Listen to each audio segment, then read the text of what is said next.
Silih berganti Menteri-Menteri Prabowo bertandang ke rumah Jokowi semakin memicu beragam tafsir. Meski mengaku hanya bersilaturahmi di hari Lebaran, tapi adanya ucapan-ucapan para menteri yang mengakui Jokowi masih atasan mereka menimbulkan keraguan akan loyalitas para menteri kepada Presiden Prabowo. Kami diskusikan ini bersama anggota Dewan Pembina Partai Gerindra Dhanil Anzar Simanjuntak dan Direktur Eksekutif Parameter Politik Indonesia Adi Prayitno. Assalamualaikum semuanya, selamat sore. Waalaikumsalam. Terima kasih Selamat semuanya sore, sudah Mas. mau bergabung bersama Waalaikumsalam kami dalam diskusi warahmatullahi kali ini. wabarakatuh. Saya mulai dari Mas Adi dulu kalau begitu. Mas Adi, sejauh cermatan Anda banyak menteri-menteri era pemerintahan Jokowi sampai tanggal 15 kemarin, Bu Khofifah pun datang bertandang ke rumah Pak Jokowi, sampai ada diksi, oke lah bahwa ini dianggap sebagai momen untuk silaturahmi Lebaran. Tapi sampai keluar kata Jokowi masih bos saya, itu menurut Anda tepat atau tidak? Ya, saya kira dua hal. Pertama, kalau persoalan silaturahmi politik, saya kira tidak ada persoalan apapun. Biasanya tokoh-tokoh kunci seperti mantan presiden ataupun ketua umum partai, biasanya kalau dalam momen Lebaran dan Idul Fitri, memang seringkali dikunjungi oleh mereka yang disebut sebagai anak buahnya atau mantan orang yang pernah dibesarkan, kira-kira begitu. Tapi yang menjadi persoalan yang cukup serius itu, yang ini per hari ini kemudian menjadi perdebatan yang relatif agak sedikit tegang lah kira-kira begitu, ketika ada menteri yang mengatakan Pak Jokowi juga adalah bosnya. Ini adalah satu statement yang dianggap offside, itu statement yang kemudian dianggap tidak etis, karena sejatinya seorang menteri itu bosnya cuma satu, yaitu Presiden Republik Indonesia Pak Prabowo Subianto. Jadi dalam konteks itulah sepertinya publik ini menunggu sebenarnya sikap resmi dari istana, terutama untuk menjaga kewibawaan di istana, bahwa para menterinya itu memang harus tegak lurus dan kepatuhannya itu kepada Presiden Republik Indonesia, bukan kepada yang lain. Kan di situ sebenarnya Mas Tifal, yang paling penting. Artinya apa? Sekalipun menteri ini secara praktik punya bos lain di luar Pak Prabowo Subianto, tapi tidak perlu juga kan secara eksplisit disebutkan bahwa bos mereka saat ini misalnya Pak Jokowi ataupun yang lain. Kalau kita mau jujur sebenarnya, menteri-menteri dari partai politik, mereka juga punya bos lain di luar Pak Prabowo. Siapa bosnya? Adalah ketua umum partai. Tapi mereka itu kan tidak pernah secara eksplisit menyebut ketum itu adalah sebagai bos mereka. Itulah yang kemudian ketika pejabat publik, menteri, wakil menteri saat ini adalah anak buahnya Pak Prabowo Subianto, publik hanya ingin menilai bahwa satu-satunya bos yang ingin disebut oleh mereka hanyalah presiden, bukan yang lain. Oke. Nah, yang ketiga sebenarnya kalau mau jujur, dulu kan banyak sekali orang yang marah ketika Jokowi jadi presiden 2 periode masih disebut sebagai petugas partai oleh PDIP. PDIP kan dimarahi, PDIP dibully, itu tidak pantas. Sekalipun publik tahu bahwa Jokowi adalah PDIP, per hari ini mestinya ya istana mungkin perlu juga marah dan menegur menteri-menteri yang masih menganggap ada bos lain di luar Pak Prabowo Subianto. Jangan ada kesan bahwa pemerintahan dan kekuasaan hari ini itu masih ada bayang-bayang dari pemerintahan sebelumnya. Oke. Ini yang saya kira sebut sebagai otoritas bahwa Presiden Republik Indonesia hari ini Pak Prabowo adalah the one and only yang mendapatkan mandat, di mana para anak buahnya, menteri, wakil menteri, kepala badan adalah yang kemudian tegak lurus kepadanya. Maka sejauh mana Gerindra mencermati pernyataan masih jadi bos saya Pak Jokowi itu oleh beberapa menteri? Pak Budi Gunadi bilang begitu, Pak Treng juga bilang begitu. Gimana ngeresponnya Bang Daniel?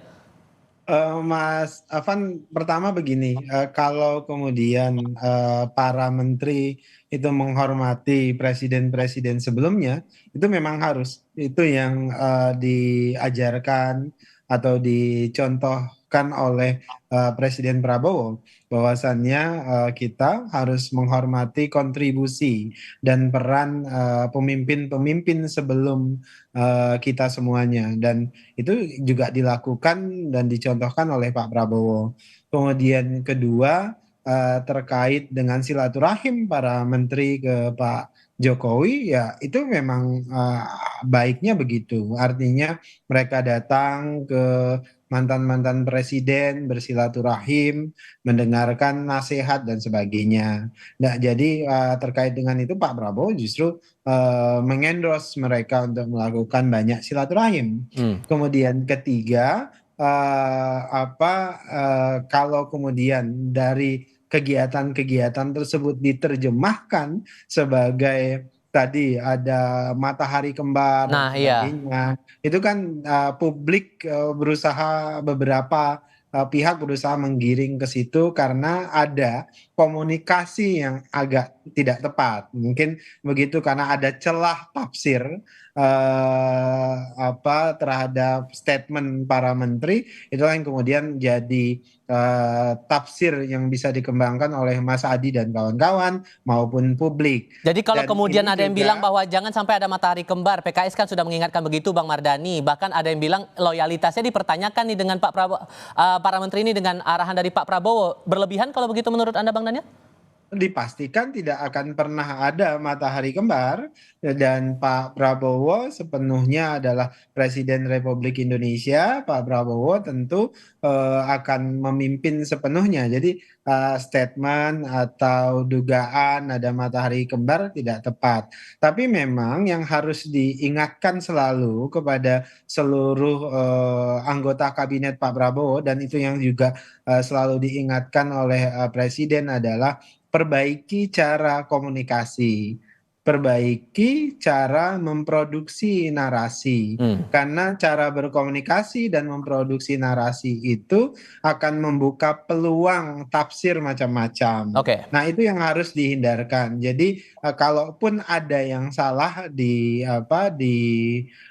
silaturahim atau di pertemuan-pertemuan itu adalah tentu adalah cara menyampaikan komunikasinya. Jadi Oke. yang kemudian membuka tafsir macam-macam Eh, memberikan kesempatan kepada Mas Hadi dan publik itu untuk memberikan tafsir yang Oke. kira-kira merugikan semua Pak Prabowo ataupun merugikan menteri-menteri Nah, Mas bersangkutan. Adi, nggak ada matahari kembar, loyalitas masih terjaga, gimana tuh? Ya, saya kira Bang Dhanil ini cukup hati-hati statementnya. Padahal yang ditunggu publik adalah misalnya Gerindra marah, Istana marah. Tidak sepantasnya seorang menteri itu menyebut bos lain di luar Prabowo Subianto.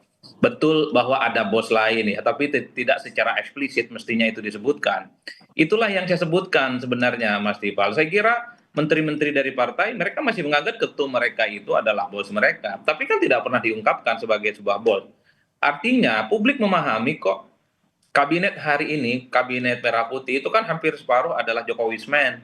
Semua orang tahu, tapi kan cukup hanya ditunjukkan dengan silaturahmi, gestur tubuh, ngobrol-ngobrol tanpa harus secara tegas misalnya disebutkan bahwa Pak Jokowi masih adalah bosnya. Inilah yang saya sebutkan pejabat publik itu statement-statementnya memang harus hati-hati. Jangan sampai menimbulkan tafsir dan kegaduhan. Karena kalau mau jujur, politik kita itu kan soal persepsi.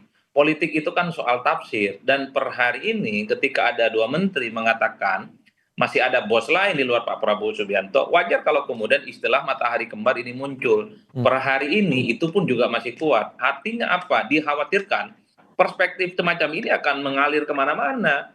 Bukan hanya soal matahari kembar, tapi bahwa kekuasaan hari ini, pemerintah hari ini itu tidak bisa dilepaskan dari anasir-anasir dari mantan-mantan presiden sebelumnya. Efeknya Itulah jangka yang pendek saya menengah sebut. panjangnya bakal gimana menurut Anda Mas Adi? Ini soal kewibawaan sebenarnya, kewibawaan istana, kewibawaan pemerintah dan kewibawaan presiden. Janganlah para pembantu mereka masih menganggap ada bos lain di luar pemerintah. Itulah yang saya sebutkan. Kalau mau jujur kita melihat bagaimana perkembangan publik per hari ini adalah sikap misalnya teguran ataupun statement-statement yang mengingatkan kepada para menteri supaya hal-hal yang semacam itu tidak terulang karena apapun judulnya sesuai dengan konstitusi para menteri dan wakil menteri plus kepala badan adalah mereka sebagai pembantu presiden. Itu artinya apa? Presiden adalah the one and only satu-satunya bos. Tidak ada bos-bos yang lain yang mestinya muncul di luar itu. Jadi di situ saja sih sebenarnya. Makanya tidak mengherankan ini istana sampai hari ini adem ayem. Saya sebenarnya termasuk berharap Bang Dhanil ini agak galak gila supaya hal-hal yang semacam itu tidak terulang. Jangan sampai hal-hal yang sifatnya menimbulkan kegaduhan itu justru menimbulkan persepsi yang kurang baik terhadap pemerintahan ini. Oke, karena Ingat Bang loh. Oke, karena Bang Daniel udah senyum-senyum kayaknya mau menanggapi nih. Jadi apakah Pak Prabowo bakal menanggapi pernyataan para menteri itu? Sebenarnya sudah galak. Kalau galaknya itu adalah seperti yang disampaikan oleh Pak Prabowo kepada seluruh pejabat publik, baik itu menteri, wakil menteri, kepala badan, wakil kepala badan, hati-hati dengan komunikasi publik, hati-hati ketika menyampaikan pesan, dan itu sudah diwanti-wanti oleh Pak Prabowo berulang kali. Jangan teledor memproduksi narasi. Artinya kalau kemudian diulangi, kemudian ada kesempatan tadi memunculkan tafsir dan persepsi yang macam-macam, itu tentu merugikan Pak Prabowo sebagai Presiden Republik Indonesia. Nah, Oke. jadi kalau kalau berharap misalnya apa yang salah misalnya Hmm. dari sikap dan narasi tersebut, ya tadi itu kurang hati-hati. Dan yang jelas tentu Pak Prabowo, kemudian kami di Oke. Partai Gerindra berkeyakinan tidak ada matahari kembar, tidak ada orang yang bisa mengintervensi Presiden Republik Indonesia, dalam hal ini adalah Pak Baik. Prabowo Subianto. Kalau menurut Anda, Mas Hadi, singkat saja, perlukah ada penegasan dari Pak Prabowo atas pernyataan dari para menteri ini? Ya, sekalipun bukan Pak Prabowo, saya kira adalah orang-orang istana yang sangat otoritatif yang selama ini identik dengan presiden. Mungkin Pak Dasko, mungkin Pak Ahmad Muzani, mungkin juga adalah pimpinan-pimpinan penting yang ada di koalisi untuk mengingatkan, janganlah hal yang semacam ini terulang lagi, karena ini akan menimbulkan kontroversi dan kegaduhan. Jadi sekali lagi, kewibawaan soal pemerintahan hari ini itu kan dipertaruhkan. Jangan Oke. ada kesan masih bisa diintervensi oleh pihak-pihak lain di luar kekuasaan hari ini. Ingat, mandat presiden terpilih adalah satu-satunya orang yang kemudian sangat layak disebut sebagai bos, bukan kepada yang lainnya. Saya Oke. kira di situ, Mas Tifal. Jadi Oke. semoga Bang Dhanil bisa mendengarkan suara publik semacam ini, sehingga ada feedback, ada masukan, ya ditegurlah Bang Dhanil, supaya tidak Oke. terulang.